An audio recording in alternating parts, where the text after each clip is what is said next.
Assalamualaikum warahmatullahi wabarakatuh. Halo guys, perkenalkan nama saya Silvana Nabila dari kelas PGMI 4 PB, Stay Al Anwar Sarangbank. Oke, kali ini kita akan belajar mengenai cara penyusunan instrumen dan validitas data. Sebelum kita menyusun sebuah instrumen, kita harus tahu dulu nih apa itu instrumen.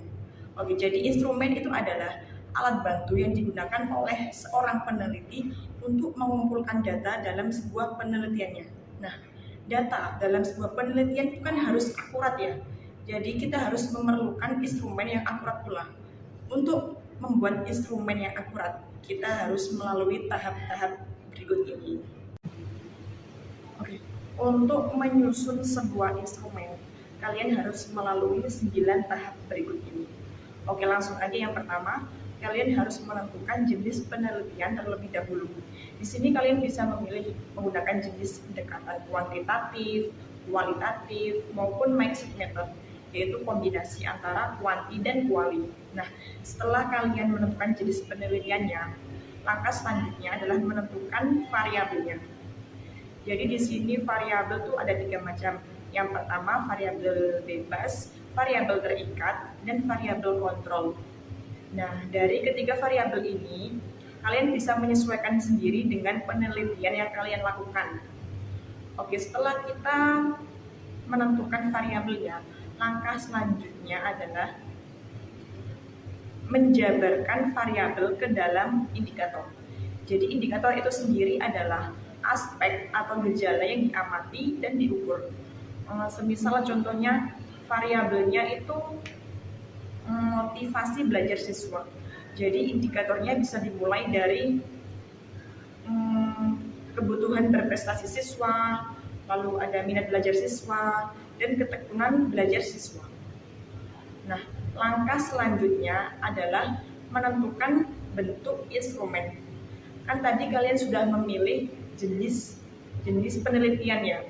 Nah, untuk menentukan bentuk instrumen ini, kalian harus mengaitkan dengan jenis penelitian kalian.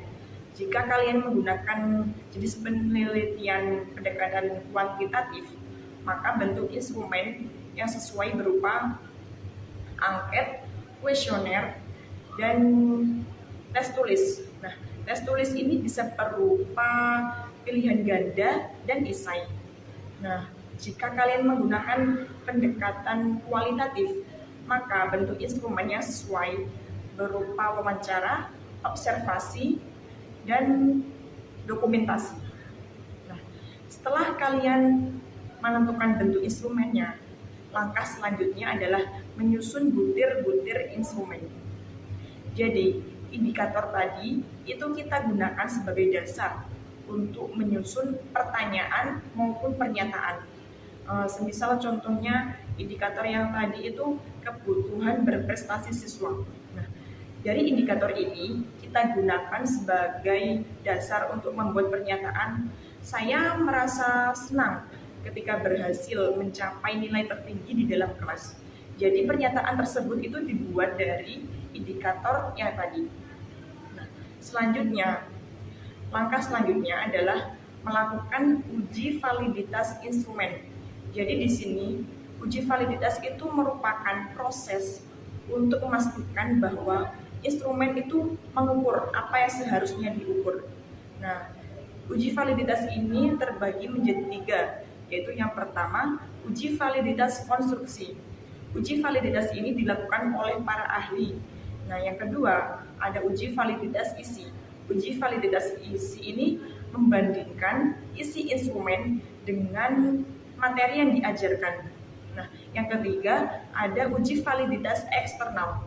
Uji validitas ini membandingkan antara kriteria instrumen dengan fakta yang ada di lapangan. Oke, setelah kita menguji validitasnya, langkah selanjutnya adalah menguji reliabilitas instrumen. Jadi instrumen itu harus reliable atau konsisten.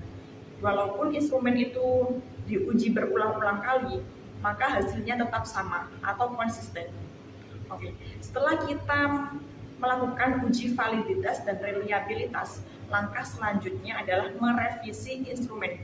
Jadi di sini peneliti itu memperbaiki instrumennya dan membuang butir-butir yang tidak memenuhi kriteria. Nah, setelah instrumen valid dan reliable dan telah direvisi, maka langkah terakhir adalah melakukan penyusunan instrumen final. Jadi di sini peneliti itu menyusun kembali instrumen lengkap dengan cara pengisian dan cara penilaiannya. Setelah kalian melakukan 9 tahapan ini, insya Allah instrumen yang kalian buat akan akurat dalam sebuah penelitian. Tadi kan kita telah belajar cara untuk menyusun instrumen. Nah, sekarang kita akan belajar mengenai validitas data.